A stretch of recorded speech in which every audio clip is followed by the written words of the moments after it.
LEGO Dimensions is my favorite LEGO game of all time, and 2 years ago, I earned this platinum trophy, and y'all really enjoyed it.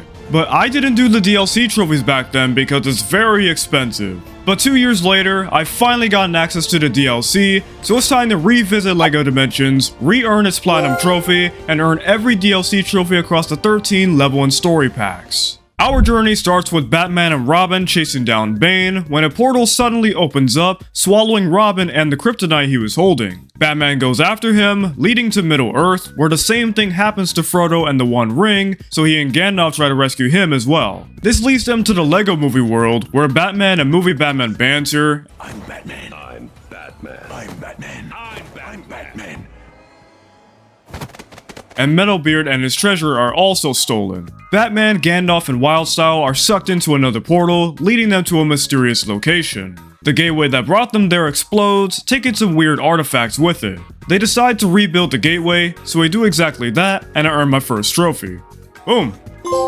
Time to break the rules. We hop into the portal, leading us to the Wizard of Oz. In this first level, I decided to go for the trophy Forever Alone, which requires me to beat a level while keeping only one character on the toy pad. This level never requires multiple characters to be on it, so it was perfect. As we continue, we see the Oz crew, and they get sucked into a portal. But we also notice one of the pieces from the gateway, and so does the Wicked Witch. After a fight against her, she steals the piece, so the rest of the level has us reaching her castle. In the end, we fight her one last time, and we're able to get the artifact back. There's no place like this. And Forever Alone. Nice. We're introduced to the main villain, Lord Vortek, who is stealing these treasures from the characters and hiring villains to work for him as well, for whatever his plan is. The heroes are told by the gateway that the artifact is called the Shift Keystone, which I quickly put to use in the next level, which takes us to the world of The Simpsons. This keystone creates 3 portals that I use the toy pad to teleport through. This is one of 5 keystones I'll collect throughout the game. The rest of the level takes us through the Springfield power plant, where Homer is being Homer. This is my chance to show everyone how professional I am. You're causing more problems by not being professional. What a go, bro. So good. The best employee of all time. He deserves to be working that job. And we end up fighting Lord Business. We build a bunch of goo guns to deal with him, with the help of the Shift Keystone and his terrible aim. After defeating him, we're sent to another room where the next keystone is located. However, I got distracted by this console for a mini-kit and ended up bugging the game out. My game bugged out. I can't move. I tried to get a mini-kit or something, and I end up screwing myself up. After redoing the Lord Business fight, we built the machine that the keystone is attached to, and got interrupted by the Joker, who used the machine to power this. It is the LEGO Batman game Batman. Okay, it is the one from this universe. That's from LEGO Batman 2. Good thing I've played that now. He uses the keystone a little bit during this boss fight, and we used the Shift Keystone as well, and eventually we took him down and got the keystone. Chroma Simpson. The next level takes us to my favorite LEGO theme. Ninjago! Let's go! This takes place during Master Chen's Tournament of Elements, where he steals elemental powers, which is in season 4 of the show. Being a huge Ninjago nerd though, I noticed a little mistake. Did you arrange this class? I pointed this out in my original video, and for some reason people called me out on it. That subtitle is not correct. The character's name is spelled C-L-O-U-S-E, not the way they spelled it. That's the German name. A bunch of people were trying to correct me, saying that I was wrong, so I don't know. While editing this, I realized Germany uses both spellings, so we'll call it even. Anyway, he starts sending some of the elemental masters to deal with us, and we get to use the Chroma Keystone. This gives you 3 colors, and walking on one will paint the character that color. If you move the character to another panel, it'll change to that color, and you need to match the colors to what the game shows. We use the first chroma to create a treadmill to tire the Master of Speed. We use the Shift Keystone against the Master of Gravity to teleport to wherever he is. And finally, we face the Master of Metal, and we create a magnet to render him useless, which pisses Shen off. You cheated! Nobody cheats in my tournament! Nobody! Wow.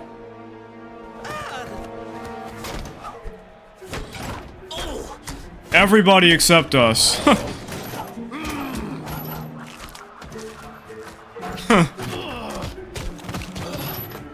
We're interrupted by Lex Luthor, who wants Chen's Staff of Elements, leading us to this maze where we use the Chroma Stone to find the path. I also use my new DLC characters for some collectibles here. Not really necessary, but hey, I never got to experience this, so I had to. After the maze, we had a huge boss rush against Saruman, Lex, and Chen, who uses the next keystone against us, but we eventually take them down and get the keystone and the staff. Of Mice and Chen. Nice. Oh, and time for an upgrade. Collect 5 gold bricks. Cool. I'll need to collect 25 more gold bricks for the trophy, the real Golden Master, later. As we head out for the next keystone, the heroes are trapped in a rift loop, and the 12th Doctor rescues us. He sends us to the location of the next keystone, where I get to try out the new elemental keystone. Each panel has a different element tied to it, and placing a character there will infuse them with said element, giving them extra powers. Throughout the level, we fight tons of Cybermen and a Cyber King, tons of Daleks, and deal with Weeping Angels, and I also try out my new favorite character, Sonic. He's too fun to play with, and I was excited to use him more later on. I also got a trophy for going through 50 shift mode rifts. I'll get trophies for using the other stones 25 times later on. In the end, we fight the Dalek Emperor and get our 4th keystone. Our final keystone takes us to Metropolis, where Sauron invades because of course he does. We get to use the Scale keystone, which allows you to shrink and grow using the colors on the toy pad. After a boss fight against Sauron, we get our final keystone. The keystone to victory. Alright, we got all the keystones and simply walked into Metropolis. The next level takes us to the Wild West, where the heroes detect another power signature. After getting this dude out of his crappy situation, and stopping Doc Brown from messing up the timeline, we meet up with Lord Vortek, the source of the power signature. The entire level has us fighting him, and of course, we utilize the last keystone, Locate.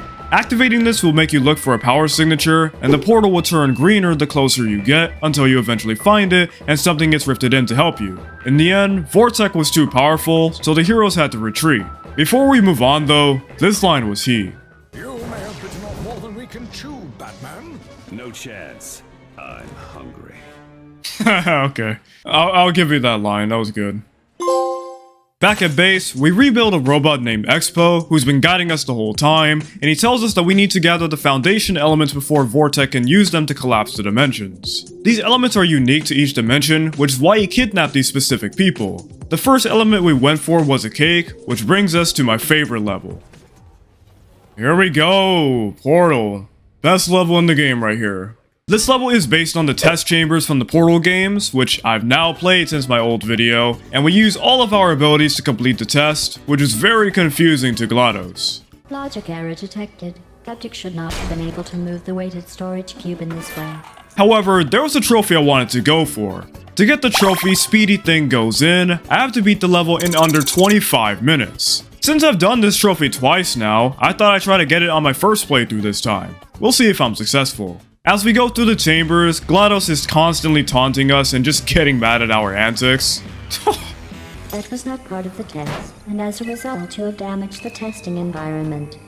An extra 9999 days of testing. 9999 days of testing. I love it. I hope you brought a packed lunch. I mean, not gonna lie, I wouldn't be mad at that. I mean, Portal's fun. Eventually, she breaks the elevator, and we meet this guy. Hey, over here. Hey, what's good? Let's go, Wheatley. He tries to help us escape the enrichment center, but and you led us right back to a testing chamber.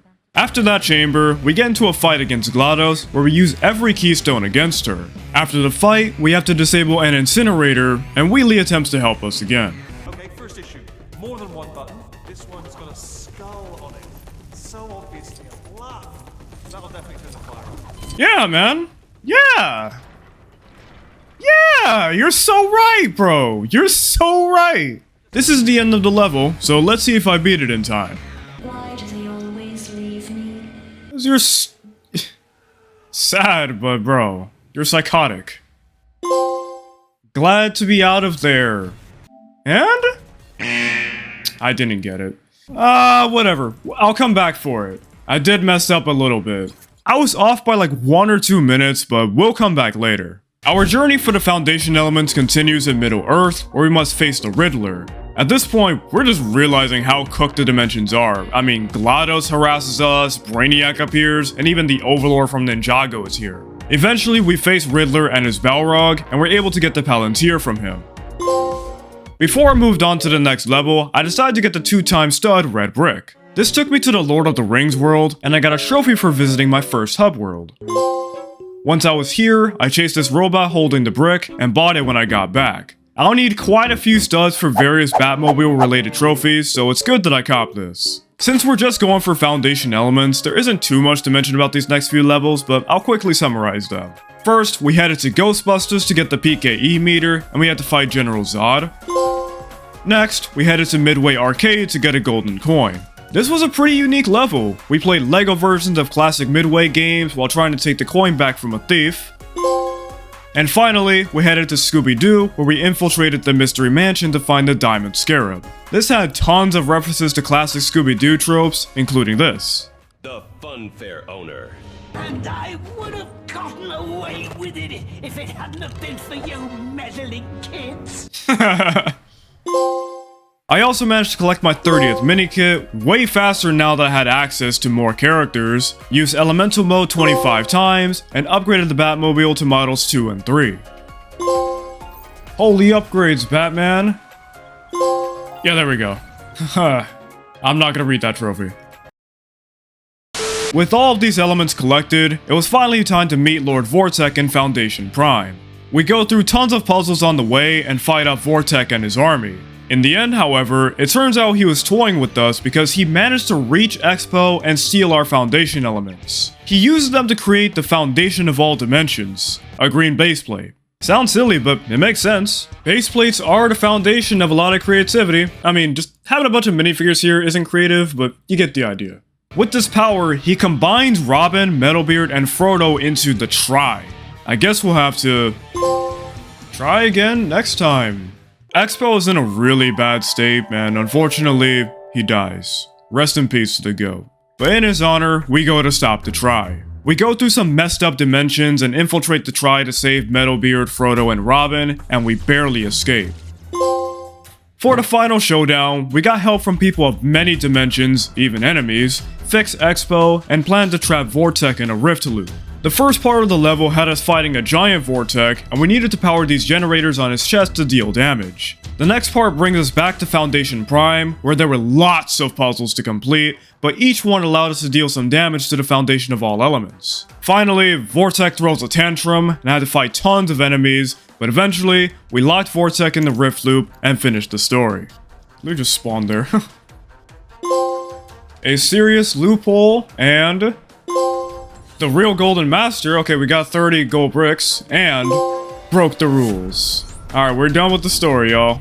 With the story done, it was now time to move on to the hub worlds. Since the devs probably don't expect everyone to own the DLC, there's no 100% trophy or really anything about collectibles, just a few miscellaneous tasks. I first decided to visit the homes of Gandalf, Wildstyle, and Batman, and Dimensional Explorer, and while I traveled, I went through my 20th rift. Hey, taking the tube. Next, I decided to complete a quest for the trophy The Heroes We Need. The quest I chose required me to destroy a bunch of micromanagers with the LEGO Movie Batman, and after I did so, I got the trophy. There we go. The Heroes We Need. Following that, I went to complete 5 races for the trophy Pedal to the Metal. I found this easy race and repeated it until I got the trophy, and I also got a trophy for completing my first race. Dimensional Dasher. Alright. Pedal to the Metal. Finally, I had to complete 15 renovations for the trophy Official Master Builder. Around each hub, you can find these people who want you to build a location. I got a trophy for completing my first renovation, and then explored DLC hubs for the rest of them. I got to explore Chen's Island from Ninjago and the Sonic world, which was insane. Although I wish Ninjago's world was, well, Ninjago rather than Chen's Island. I guess I get it, it was the main location of Season 4, but anyway, here's the trophy. Oh, Official Master Builder. Alright, we're done with the renovations. Lastly, there were a few miscellaneous trophies to clean up, which were painting by numbers for completing 25 Chroma Mode puzzles, Lost Property for completing 25 Locate Mode puzzles, and But Does It Come in Pink for giving the Batmobile a pink paint job. There were still 2 more trophies, one being Do You Like Bling, Batman, which required me to give the Batmobile a chrome paint job, but I was 600,000 studs off of that. And of course, Speedy Thing Goes In for completing the portal level in under 25 minutes. I wanted to save these for last though, so with that in mind, it's time to go over the reason I wanted to make this video, the DLC trophies. There are 13 DLC packs to go through, all with the same trophy list. A trophy for beating the level, one for collecting a mini kit in the level, and one for earning rule breaker status, which is reaching a stud goal. Before we get into it, let me talk about the elephant in the room. The DLC is mad expensive. Single packs can cost a lot, but even if they didn't, getting them all together is still insane. Thankfully, I didn't do that. I used NFC tags. These are a way cheaper alternative to getting everything, costing me only about $20. If you're interested in learning about this, I've made a tutorial on my second channel to help you out. With all that said, let's get into our first DLC, The Simpsons. This level is based on Season 8, Episode 9, The Mysterious Voyage of Homer, where Homer almost misses the Springfield Chili Cook-Off, so he's gotta make his way over there. Before I left the neighborhood, I was able to get a mini kit, earning me a trophy. Collectibles. Remember, I also have to get Rule Breaker on the level, which requires me to earn 275,000 studs. It's a good thing I bought that 2 times red brick. As I continued, I eventually needed the Tonto Vision gadget, but I wasn't prepared for that. I don't have a thing for that. No, I can't save that. Actually, I mean, I could just keep, no, because I won't be able to get the car. Never mind. Okay, no, they literally expect you to keep this. Okay. I should have been a little more prepared. Whatever, we don't need the car that bad. I mean, so far it has the same abilities as the Batmobile. Don't be like me. If you get NFC tags, get everything you need. I would have been screwed if I didn't have this extra tag and if I couldn't get the car's abilities elsewhere. Anyway, Homer eventually reaches the cook-off and tries some of the chili until he tries the last one, which makes him hallucinate. He makes his way through this desert, eventually reaching this pyramid where I got rule breaker status, and Homer meets with this coyote who instructs him to find his soulmate. He heads to the lighthouse to meet with the keeper since there's no one lonelier than him. Except the keeper isn't a him, it's a machine. Homer almost gives up, but Marge unexpectedly comes in, his true soulmate. In your face, space coyote! What? In your face, space coyote? I said coyote, I'm done. Overall, a decent level. There are probably way better episodes they could have gone with, but it was still fun nonetheless, and did feel like a Simpsons episode. After each level, I'll rank it on a tier list, and this one will go in A tier. Our next DLC is Back to the Future. A little disclaimer, I haven't watched most of the movies and shows these levels are based on, including this one, but I did watch it after I played. It was great, but I have a lot to catch up on. I'm terrible at keeping up with shows and movies. Anyway, this level retells some of the events of the first movie, starting with Marty messing with the amplifier. I have to rebuild the amplifier, and I also get to use Marty's hoverboard, 30 years too early by the way, and I also got the minikit trophy here. Mr. Fusion Home Energy Reactor. Jeez, long name. After getting decimated by the amp, Doc Brown tells Marty to head to the Twin Pines Mall with his camera. This, of course, is for the iconic DeLorean scene. They're interrupted by the Libyans, but let's see how the game adapts this scene.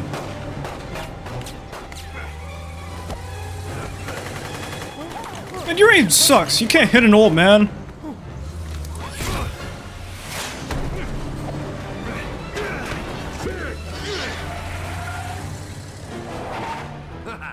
Terrible criminals.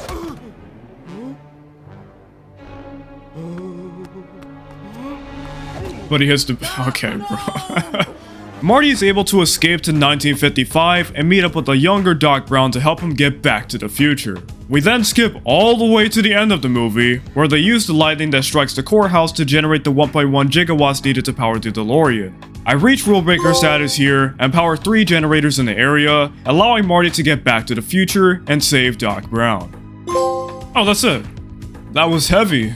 Now that I've watched the movie, this level hits way more, but this is also the shortest level here, which kind of makes it a missed opportunity. I know most of the events probably don't make for a good level, so I'd say they could have covered all 3 movies, especially since if they waited until year 2, they could have made a story pack covering all 3. Overall, this isn't a bad DLC or anything, it's still pretty good, I just wish it were longer, so I guess I'll give it an A-. Our next DLC is the Portal level pack. This takes place after Portal 2 and has the main character Chell return to Aperture Science to take down GLaDOS once and for all with Wheatley. This was one of the DLCs I was most excited for, and it lives up to my excitement. Simply put, it plays exactly like Portal, just in LEGO. We can use the portal gun, move the companion cube, and even pilot a turret. Even though the puzzles aren't nearly as complex as the games, they're still just as fun in my opinion. Early on, I got a minikit and rule breaker status, but it wouldn't be LEGO Dimensions if the game didn't crash at least once, and that's what happened here.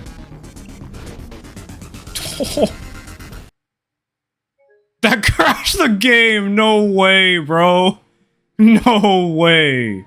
That's crazy, bro. Come on, that was so sick. That was goated. Another cool detail is the banter between all the characters. Obviously, Chell doesn't say anything, but Wheatley and GLaDOS bicker, and of course, GLaDOS is happy to see Chell again. Well, isn't this just like old times? You testing, me hating you. Ah, memories. Eventually, we make it to Old Aperture, where we get to use gel to make us jump higher or move faster, just like in Portal 2. And Cave Johnson is here too. After a few more chambers, we meet up with GLaDOS and this guy. Space is my favorite color. Space. Oh, the Space Core. We get into a fight against GLaDOS and use high energy pellets to damage her, and we eventually defeat her and find a Dimensions portal to escape through. It's been fun. Don't come back. So far, this has been my favorite DLC. It perfectly captures the world of Portal, having tons of references to it. Though I haven't actually finished Portal 2 yet to understand everything, but either way, I'm glad this DLC exists. It's the closest we'll get to Portal 3, and it's our first S tier. And next up, we have Doctor Who. Full disclosure, I know nothing about Doctor Who, so I'm sorry if I miss a ton of references. Anyway, this is a mini episode made for the game, in which the 12th Doctor is trying to end the Daleks' invasion of Earth. This first part has me trying to destroy power sources around the area. They're locked behind force fields, so I get to use the TARDIS to travel through time to allow me to destroy them. For example, in 2015, I had to plant this tree. When I returned in 2025, the tree was still there, allowing me to reach the next section. I had to do this multiple times to destroy the power sources, and it's a really cool gimmick. It definitely makes up for me not knowing Doctor Who by just being cool. And of course, I managed to get the mini kit and rule breaker status while doing all of this. After taking down the shield, the Doctor gets onto Davros' ship to sabotage it, but he's caught by Davros, who reveals that the Daleks are the people of Earth. But since the Doctor knows when and where the ship comes from, it was time to stop the invasion from happening in the first place. We make our way through this planet, eventually reaching a deserted TARDIS, where we build a pad that gets us to Scarrow, where we face off against Davros. I had to kill lots of Daleks and solve a few puzzles at the end, which allows the Doctor to turn the Daleks against him and finish the level. Our destiny is in the stars. Nice. Before we get into the ranking, my chat pointed out they are able to play as the other Doctors by dying, and you can perma-unlock them through the TARDIS. If there are any other secret abilities with other characters, let me know, because this is cool. As someone who knows nothing about Doctor Who, I still really enjoyed this level. I don't like it as much as other DLCs, so I'll put this in A tier, but I can definitely see it as S tier if you're a fan of the franchise. And our next DLC is from another great franchise, Ghostbusters. This level is based on the original 80s movie, and unlike Back to the Future, it's actually a long one. The level starts with the Ghostbusters getting their first call, and had to play a preparation section first. They head to the Sedgwick Hotel, and things are already going wild. We deal with a few ghosts, get the mini-kit trophy, then head inside the ballroom, where we have to catch Slimer. This fool had us doing so much work, like guessing which platter he was in, messing with a blender, fighting chairs, he just didn't budge. But we eventually got him, then headed back to HQ. After the Ghostbusters revel in their success, we see a man named Lewis try to talk to a woman named Dana, who just brushes him off. Okay. Okay, so I'll see you later, huh? I'll give you a call. She does not care about you, bro. She has her own problems though, as there's an entrance to a ghostly world in her fridge, and of course, she walks into it. I mean, pizza is enticing, so I get it. Back at HQ, I heard something a little crazy between my characters. I'm very flattered by your homemade Ghostbusters costume, but it's not quite right. What? Does she call this homemade? You're the imposter! You're from 2016, what are you yapping about? The group gets pestered by Walter Peck, who tries to shut down their operations, and his guys stupidly set every ghost free, but at least we hired a new recruit. We made our way to Dana's apartment, and on the way, I finally reached rule breaker status. Rule breaking makes me feel good. Finally, that was such a high requirement. We make it to Dana's apartment where... The frick is wrong with that guy? Isn't that the dude from earlier? Weirdo. Those two mutate into dogs, and we have to fight against Gozer the Gozerian. We have to trick her into activating the lights to leave her vulnerable, and after doing this twice, it demands that we choose a form for it, which ends up being... No, it can't be. What is it? It can't be. What did you do, Ray? It's the Stay Puft Marshmallow Man. This is actually a pretty cool boss fight. It shoots mini Stay Puffs at us, shoots its hands, and the set gets crazier as it goes on. In the end, we send the Ecto-1 right into it, save Dana and Lewis, and end this dope DLC.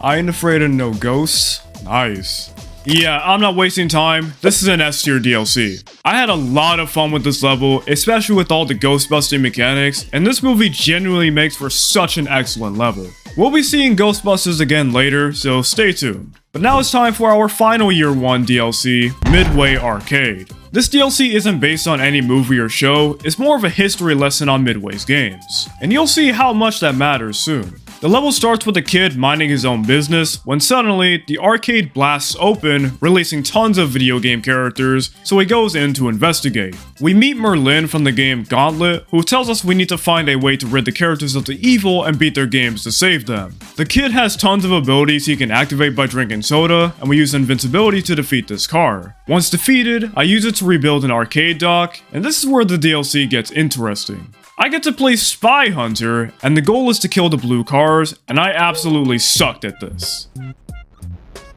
Oh, I died.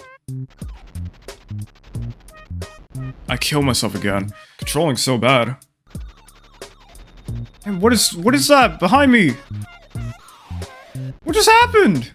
I don't know, Brando. I mean, it's Midway Arcade. Oh my gosh, dude, okay. I just keep getting chased by those things behind. Okay, dude.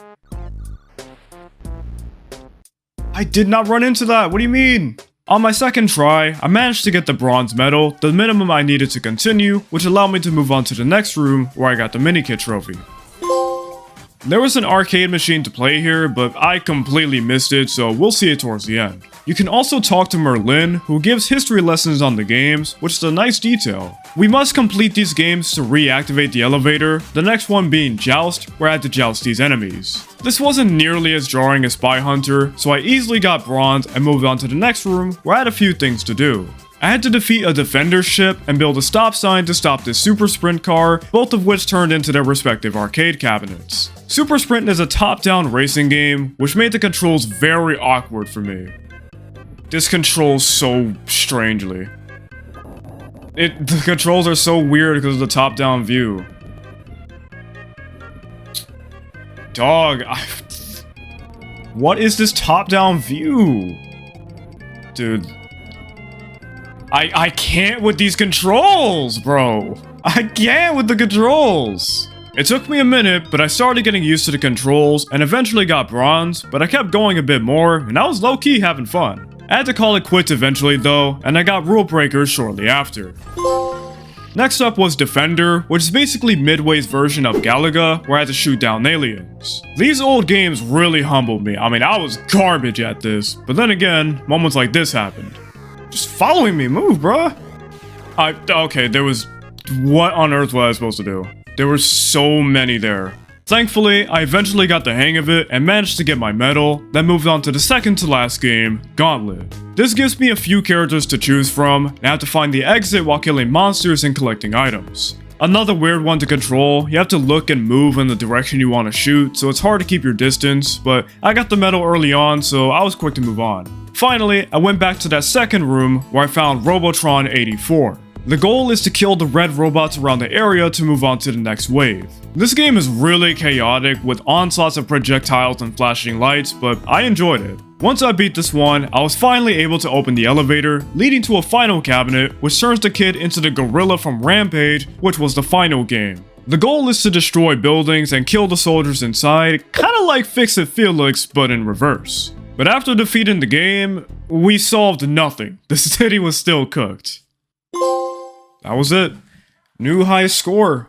After taking some time to reflect, I actually like this DLC. My first impression was to put this in B tier, but I appreciate the history of these games. Even though they're very outdated, if I gave this another shot in the future, I think I'd enjoy it a lot more. I don't enjoy it as much as the other DLCs though, but A tier is a good fit for it. But that ends the Year 1 DLCs. These were pretty good overall, but it's time to move on to Year 2, starting with a banger, Adventure Time. This level is based on 2 episodes, the first being Season 1 Episode 5, The Enchiridion. We start in Finn and Jake's treehouse, where we had to rebuild the door, and after completing this B-Mail minigame, I got both the Rule Breaker and Minikit trophies since I bought the 4x multiplier before this. After leaving the treehouse, Princess Bubblegum shows Finn a book called The Enchiridion, which is only meant for righteous heroes. Finn and Jake head to Mount Cragfur, where the book is located. On the way, some gnomes were holding old ladies hostage, and one of them said something a little wild.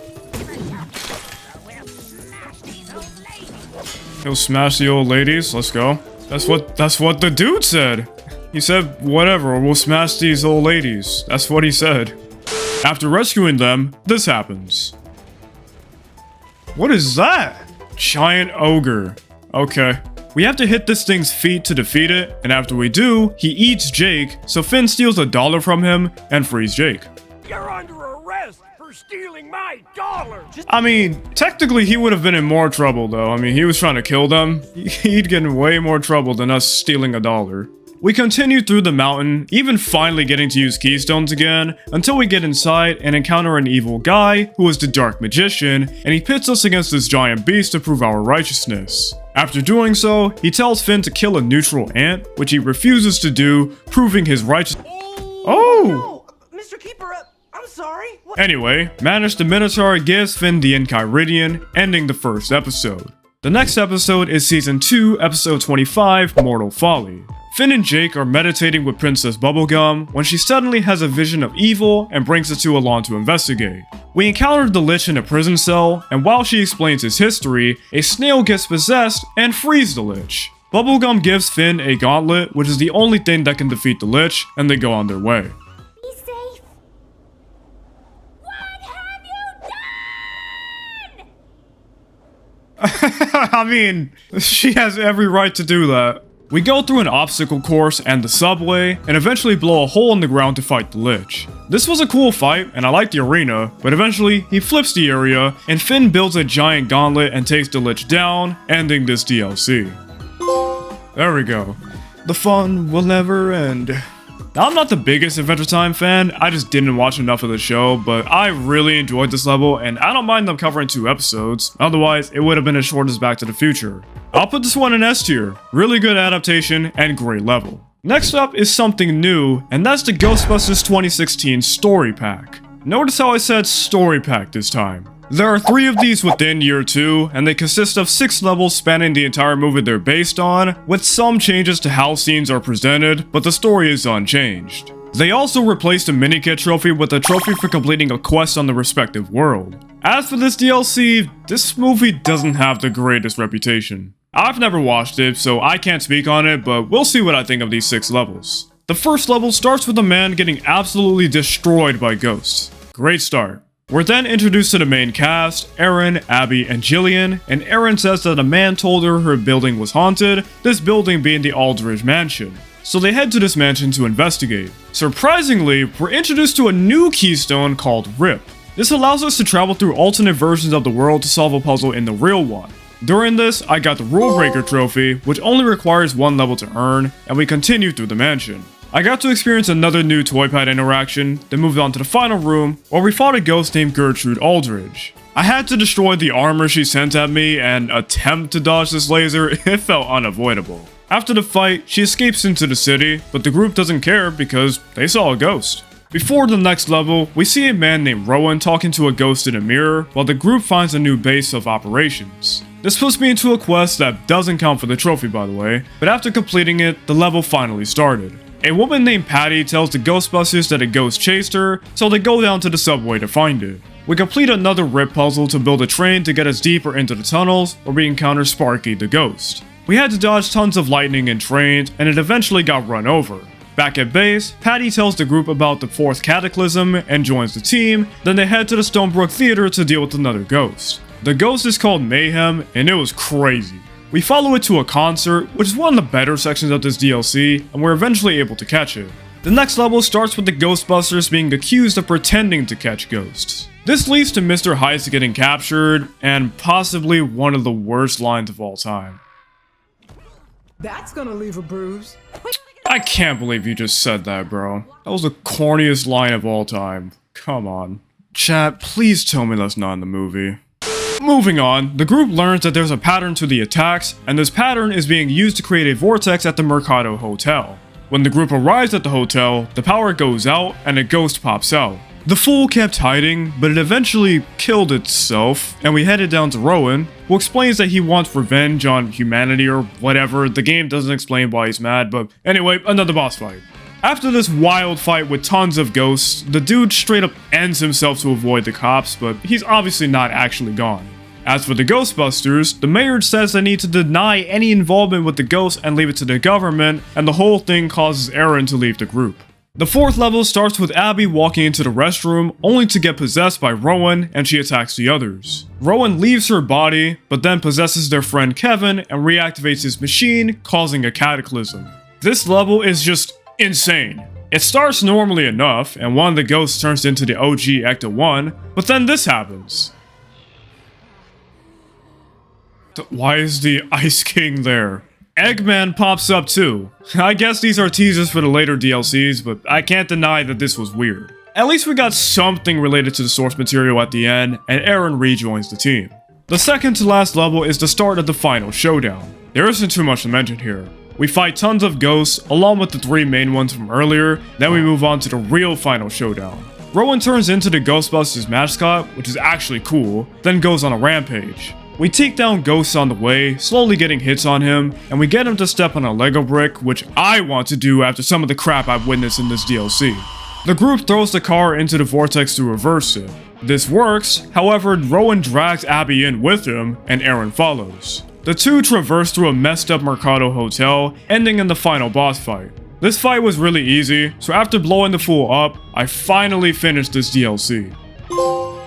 Avoided the cataclysm! Complete all of the levels in the story pack, finally. Well, I still had to complete a quest, but I quickly got it done. Questbusters! What a journey, and we still have 2 other story packs to do. This one was just alright to me. I liked some of the gameplay additions, especially the new Keystone, but I found the story a bit uninteresting, which is pretty bad for a story pack. This does not inspire me to watch the movie, and I'm putting this in B tier. Hopefully the other story packs improve on this. But next up is a regular level pack, Mission Impossible. This level is based on the first movie, and starts with Jim Phelps being briefed on a man named Alexander Galitzin, who has stolen half of a CIA knock list and plans to steal the other from the embassy. A team is dispatched to the embassy, and I play as Ethan Hunt. This level is unique as you get to take down enemies stealthily. Before I entered the embassy, I got the mini kit trophy, then headed inside where I had to disguise myself to continue. In here, I reached rule breaker status and disguised myself to go down to security. How does nobody see this though? I had to cloak myself, which looked like this. What a disguise. Or not disguise, but what a cloak. We see Galitzin steal the list, then exit the embassy to chase him down. Phelps insists we abort, but Ethan defies the order. However, Phelps gets shot, and many other things go wrong, as they knew they were coming. Ethan questions why another IMF team was there, and it was because they were working with an arms dealer, and it was a mole hunt, and Ethan was the mole, at least according to them. We fight off tons of IMF agents and make our escape. Ethan meets Claire Phelps and tells her the whole story, including how he thinks the real mole is someone named Job. Not gonna lie, I was a little lost here since I hadn't seen the movie. Anyway, Ethan and Max, the arms dealer, make a deal to trade the knock list for Job, and Ethan enlists some help to raid the IMF HQ. I do a ton of work to eventually trigger the alarms and make it inside. I dodge lasers and other hazards to make it to the vault, which has even more lasers and is the best section in the level in my opinion, and Ethan's able to get the knock list. Then the level jumps towards the end of the movie? Jim Phelps is alive apparently, and one of our guys, Franz, is working with them. They don't do a great job of telling this story. But we're on a train, fighting Phelps while Franz shoots from a heli, and eventually Ethan bombs the heli, ending the level. Mission accomplished.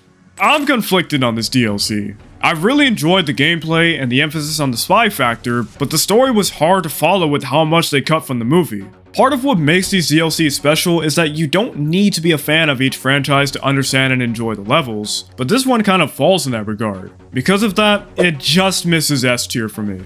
But next up, we have another story pack, this one covering Fantastic Beasts. I don't really care for Harry Potter, so this DLC is a little awkward for me, but maybe I'll enjoy it by the end. We open with Newt Scamander reading a letter from his brother that mentions someone named Grindelwald, who is hiding from the Ministry of Magic. This will be important later. Newt is preparing to explore New York, and he heads to the bank where people are being rowdy. Someone drops a coin, catching the attention of Newt's Niffler, and now he has to chase it down. Speaking of money, I quickly got the Rule Breaker trophy, and spent a lot of time chasing this fool down. Newt bumps into Jacob Kowalski and drags him down to the vault. This whole thing looks sus, but they weren't robbing the bank, the Niffler was. Eventually, everything was resolved and the two escaped. Since Jacob wasn't supposed to see any of that, Newt was about to obliviate him, but he punches him and they accidentally take each other's suitcases. Newt is also interrogated by Tina Goldstein, another magician. She takes him to Magic Congress where they realize the error and Jacob releases the creatures. The next level starts with Tina and Newt taking care of Jacob, and they go to Tina's house where they meet her sister. Also, Graves, the guy from Congress, is talking to someone named Credence. We'll see the implications of this later. Back at the house, the group is bonding, and Jacob is cooked, so Newt starts making an antidote. I'm also introduced to another new keystone called Creation. This one is similar to Master Build, where you place the character on each panel to create something, but this specifically creates different beasts depending on the order of your inputs. After Jacob takes the antidote, we move to whatever this place is and tend to a bunch of creatures. In the end, Newt sees an Obscurus and we learn a little bit about Credence, and that's it. Cool level, but in terms of moving the story along, it didn't do much. The next one has us chasing that stupid Niffler again. After some puzzles, we guess which vase the Niffler was in, and thankfully, that's it for him. Next, we had to deal with this Rumpin. Just so you know, I was and still am very confused by this whole thing. We're eventually able to recapture the beast, but while we did that, a hearing gets invaded by a weird cloud, and that's it for the level. Sorry for the short explanation, there really wasn't much to mention here. Tina goes to the Madam President and tells her about Newt's creatures escaping, and he comes out to explain the attack from earlier, and lets them know that it was an Obscurus. They don't believe him and attempt to arrest him, leading to a fight against Graves and some randoms. Unfortunately, Graves gets Newt's case, and they're thrown in jail. They explain that an Obscurus is a dark magic used by young wizards and witches known as Obscurials. They're taken to Graves, who shows them the Obscurus. He sentences them to death for apparently trying to cause mass disruption. Newt is able to escape captivity and save Tina, and the rest of the level is just our escape.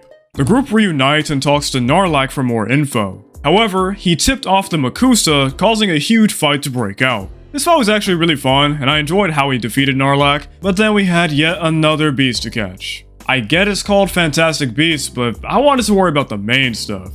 This one was at least unique, as Dougal can foresee the future, but we eventually catch him and move on to the final level. Something I didn't mention is that Credence is the Obscurial, and he killed his mom, and Graves hammers that into him. This pisses him off, and he goes on a rampage. The first section has me chasing Credence down to calm him, while the Makusa shoot at him and provoke him further. We go down to the subway, and Newt tries to reason with him, but Graves comes in, and I fight him instead. Credence destroys the area while I wrestle with Graves, and eventually, the Makusa come down and kill him. Then it's revealed that Graves is Grindelwald, and if you recall, he was in the letter at the beginning. Then everyone gets obliviated, including Jacob unfortunately, and that ends the story. No Maj, no problem.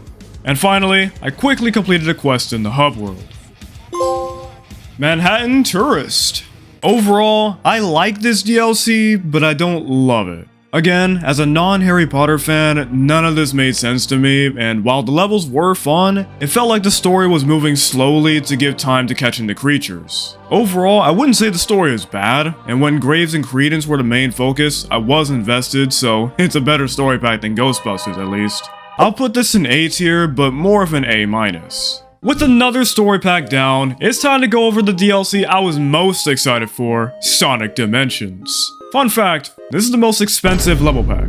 This is an original Sonic journey, and it throws you right into the action. The studs are replaced with rings, the power-ups from the OG games are here, and it just plays like a Sonic game, easily proven by how bad I was at the movement. In this first section, I reached Rainbreaker status and went to find a minikit. Most of the minikits are tied to rescuing the critters, but without a minikit detector, it was hard to find them. But my chat pointed out that I could go backwards at spawn and find a race to do instead. After a failed attempt, I finished the race and managed to collect the only minikit I ended up with. After each zone, I play a special stage where I can get bonus rings, but more importantly, I get a Chaos Emerald at the end. It turns out Eggman beats Sonic to the other emeralds and forces him to choose between his friends and stopping him from using a keystone device. Sonic outsmarts him though, but the device becomes unstable, sucking Eggman and Sonic's friends into rifts. Sonic chases Eggman while Tails comes up with a plan, leading us to Emerald Coast from Sonic Adventure. I get access to Sonic Speedstar from the racing games and make my way through the coast, eventually getting into my first boss fight. I had to dodge missiles, use the Speedstar to damage him, then hit him again and follow him into another rift. After getting another emerald, we land in the Death Egg, and Eggman tries to use robotic versions of Sonic to defeat him, including the GOAT Metal Sonic, who looks perfect in this game. But after defeating the robots, Eggman escapes again, leaving some OG consoles, but more importantly, this guy whom we'll see later. We collect another emerald and arrive in Metropolis Zone. Tails gets control over the rifts and sends us to Tornado. I alternated between the ground and Tornado to shut the area down, and once I did, I collected another emerald and landed in Marble Zone. We meet Omochao, who gives obvious advice and is kinda clueless. This way! No, wait. This way!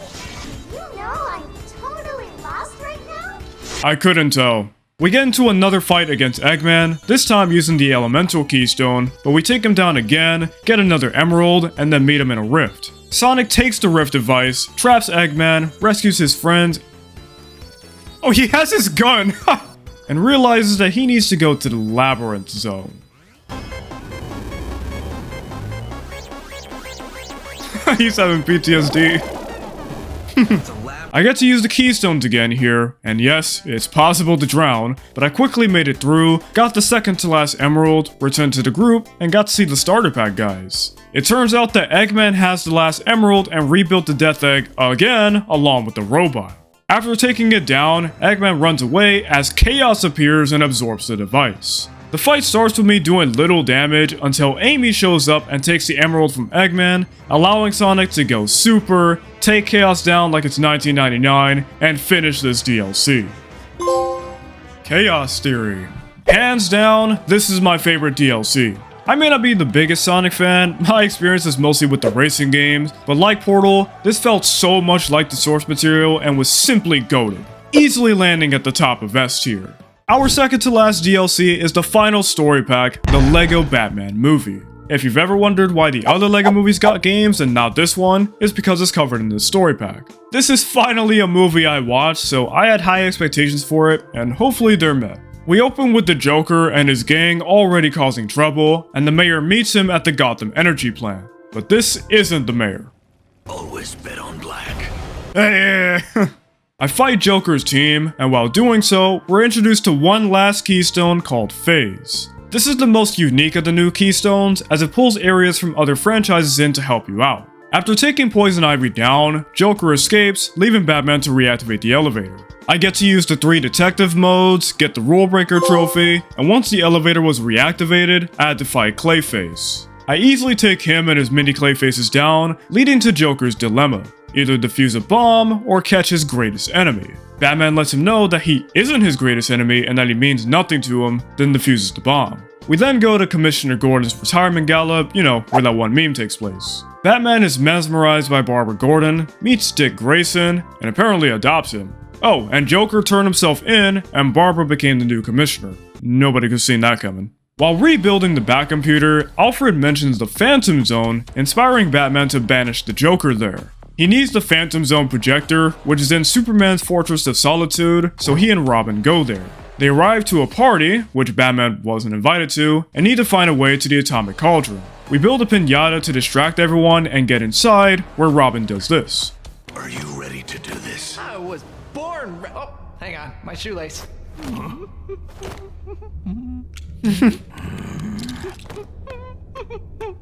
Sorry. I was born red. Oh, my other shoelace. Stupid.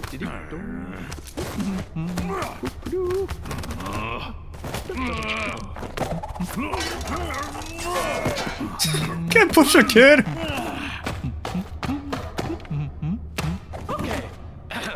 I was born. This movie's so good. In the Cauldron, I learned that Robin can switch to Nightwing for extra abilities, and got stuck on this face puzzle for way too long, but we're able to get the projector. We make it to Arkham Asylum, where Barbara catches us trying to break in. There isn't too much to mention here, we just fight our way through, eventually reaching Joker and banishing him to the Phantom Zone, which was a terrible idea, as this gave Joker access to tons of villains, and he was ready to take Gotham over and prove that he's Batman's greatest enemy. He and his villains head to Wayne Manor, so Batman is forced to get some help from Me. And me. Can I go back in the cell? Barbara dons the Batgirl suit, and we head out. As we get through the manor, we dodge Sauron's eye, fight off tons of enemies, and eventually have to fight a giant gorilla. I get to use Phase again, I really like this keystone, and we use it to blow the gorilla up. It tries to take the building down, so we build a new Batwing, and check this out. What? Was that in the movie? I don't think I ever noticed that. More villains get aboard the Batwing, and we take them down while finishing the ship. Then we shoot down a bunch of other ships and trick this monster into shooting Sauron's eye. On the ground, Batman decides he needs to take Joker down himself, so he traps Barbara and Robin in the Batwing and grapples off. This didn't go to plan though, because Joker banishes him to the Phantom Zone and goes to blow up the energy plant. This entire level takes place in the Phantom Zone, and the goal is to reach Batman's file to prove he's not a bad guy. This place is very reminiscent of Foundation Prime, as the world is entirely based around puzzles. I also have to fight random enemies while the Phantom Zone taunts me and go through some trippy sections. But we eventually get to the file and realize that Batman hasn't been that good throughout this whole thing, and even unintentionally put his friends in danger. The Zone agrees to let him save them, so he does that and recruits Joker's old crew. We bust into the plant and start punching enemies so hard that Words describing the impact are gonna spontaneously materialize out of thin air. we eventually run into the giant monster again and have to shoot bombs at it. After defeating it, we have to reactivate the elevator by fixing the generator in the next room, then ascend to the top floor where we defuse Joker's bomb. Meanwhile, Barbara is on the roof with the villains, leading to a fight against Voldemort. To defeat him, I have to fend off against some ads, then build various contraptions to deal damage to him. Finally, I use Phase one last time and send him back to the Phantom Zone. As a last-ditch effort, Joker blows Gotham up, so Batman gets everyone to help put it back together, but falls short. He asks Joker for help, who tells him off, but Batman opens up about how Joker pushes him to fight these villains and allows them to connect with everyone, especially with him, and they wouldn't be able to fight ever again. So Joker pulls Batman in, and that ends our final level. Make a change. And of course, I quickly get it because I'm helping the Flash. Sorry, here's the quest trophy. I've been Batmaning. This is my favorite story pack. I'm biased since I've actually seen this movie and really enjoy it, but bias aside, every level was amazing, and this movie is quite literally the best choice for a story pack. Easy S tier for me. And our final DLC is the Goonies. I better not see any unfunny comments about the title. Anyway, we open with a montage showing all of the characters, the most important being Chunk, who explains they found an old map showing where One-Eyed Willie's treasure is. They want to find this treasure so they can stop the Goondocks from being sold to make a golf course. As they explored, Chunk got separated and caught by the Fratellis. He gets imprisoned, but is rescued by Sloth, whom I play as. After building a catapult for Chunk, I reach Rule Breaker status, then break into the basement, where I get the mini-kit trophy. A pirate's bounty! We then fall into the caves and have to find another route since one just got blocked up. The following sections just have us continuing through, not much to mention there, though I got to try the skeleton organ vehicle, which uniquely uses music to solve puzzles. Eventually, we reach the Inferno ship and see the Fratellis holding the other Goonies hostage. We get aboard the Inferno and work on getting to the main deck, which we're eventually able to do. The Fratellis separate the Goonies, and our goal is to save each one. With the help of Data, we're able to rescue them while having to fight the Fratellis in between. After saving the last one, the Goonies try to escape, but the Fratellis accidentally trigger a booby trap, blocking everyone in. We rig a bunch of dynamite to escape, but a rock blocks the exit, so Sloth lifts the rock so the Goonies can escape, then saves the Fratellis. In the end, they're arrested, Sloth gets to live with Chunk, and the Goondocks aren't sold thanks to the treasure. Declared a fellow Goonie! We're finally done with the DLC! This is a good DLC to end off on. Sadly, this is another movie I never watched, but the level was good, and it does inspire me to watch it. But this DLC would go in A tier. And we're finally done with the DLC. This was a very long journey, and I appreciate you for sticking through. One day in my free time, I'll go for the endgame 100%. This was obviously just focused on the trophies, but I'm very happy to have experienced these for the first time. Let me know which DLC is your favorite, but I have so much I could catch up on now. But it's time to return to the base game, where I spent 500,000 of my 23 million studs on a chrome paint job. Do you like bling, Batman? Before we go over the final trophy, let me get some final thoughts. This will always be my favorite LEGO game. Although I don't know much about most of the franchises, the creativity this game has with them is amazing, the story is actually fun and interesting, and each character feels very special. And as I said, it feels good to finally play the DLC. As mentioned earlier, this was possible with NFC tags. Again, if you're interested in experiencing the DLC this way, I've made a tutorial to help you out with everything I know about NFC tags and what is actually needed for 100%. But with that said, let's return to Speedy Thing Goes In. Remember, this is for beating the portal level in under 25 minutes. So I quickly rewatched my first run to memorize the level and got to work. I was already so close on that first run, so I just needed that extra focus to get it done this time. I made a few mistakes though, this being the worst of them. No! Oh my gosh! I did it too early.